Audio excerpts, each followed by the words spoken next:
अभी जो स्टूडेंट्स 11 से 12 गए हैं उन सब के लिए वीडियो बहुत लाभकारी है।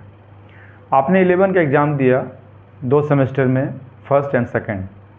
फर्स्ट सेमेस्टर में 40 नंबर का एमसीक्यू था और सेकंड सेमेस्टर में 40 नंबर था, मगर एमसीक्यू नहीं बल्कि लॉन्ग आंसर था। आप तो ऐसे जैसे तैसे करके 11 निकल गए, या कुछ बच्चे टॉप भी किए, अच्छे भी किए, परंतु ये गलती 12 में मत कीजिएगा। इसमें भी आपका 2 सेमेस्टर होगा, थर्ड और फोर्थ। थर्ड सेमेस्टर में भी आपका 40 नंबर का एमसीक्यू होगा और 40 नंबर का लॉन्ग होगा, परंतु फ़र्क क्या है? फ़र्क बहुत बड़ा, आसमान ज़मीन का फ़र्क है। पहला फ़र्क यह है कि यह एग्ज़ाम आपके होम सेंटर यानी कि आपके स्कूल में नहीं होगा, यह कहीं और सेंटर पड़ेगा जैसे 12 के एग्ज़ाम का पड़ता है। और दूसरा बात, दोनों सेमेस्टर, थर्ड सेमेस्टर भी और 12 सेमेस्टर भी। दूसरी बात, आपका एग्ज़ाम बोर्ड लेगा, ठीक है। आप ये मत सोचिए कि जिस तरह 11 में आपके स्कूल के टीचर्स आपके सभी पेपर्स को बनाएं, एग्ज़ाम भी आपके होम सेंटर में हुआ, तो ये गलती ना करें। ये पूरा का पूरा एग्ज़ाम कहीं और सेंटर होगा, ये बात ध्यान में रखिए। और अप्रैल चल रहा है, मई, जून, जुलाई, अगस्त, सितंबर, जस्ट आपके पास 4 महीने 5 महीने हैं। इन 4-5 महीनों में आपको अच्छी तरह से तैयारी करनी पड़ेगी, क्योंकि 40 नंबर का एमसीक्यू होगा।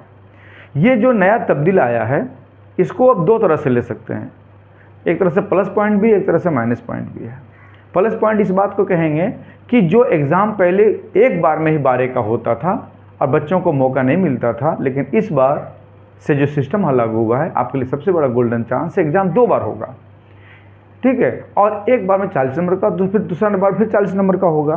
तो आप अभी से अपने पढ़ाई पर लग जाइए, क्योंकि अगर अच्छा नंबर स्कोर करना चाहते हैं बच्चे लोग, तो समझ लो कि यह 5 महीना जम के पढ़िए, फिर 5 महीना जम के पढ़िए, ताकि आपका पेपर अच्छा तरह से जाए।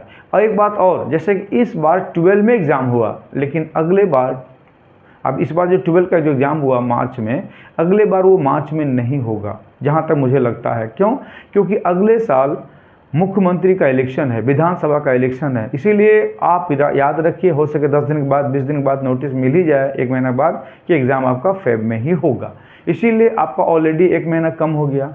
तो मेरे तरफ से सभी 12 में आए विद्यार्थियों को मैं एक बात बताना चाहता हूं कि भैया, आप क्लियर से पढ़ो बच्चे लोग। अगर ढंग से स्टडी नहीं किए तो नंबर अच्छा स्कोर नहीं होगा, और आज के डेट में विदाउट मार्क्स आपको अच्छे कॉलेज में एडमिशन भी नहीं होगा। तो आपके पास समय है, और सबसे बड़ी बात है कि एग्ज़ाम में 2 बार में हो रहा है। तो मेरी बातों को ध्यान से सुनिए और अभी से लग जाइए।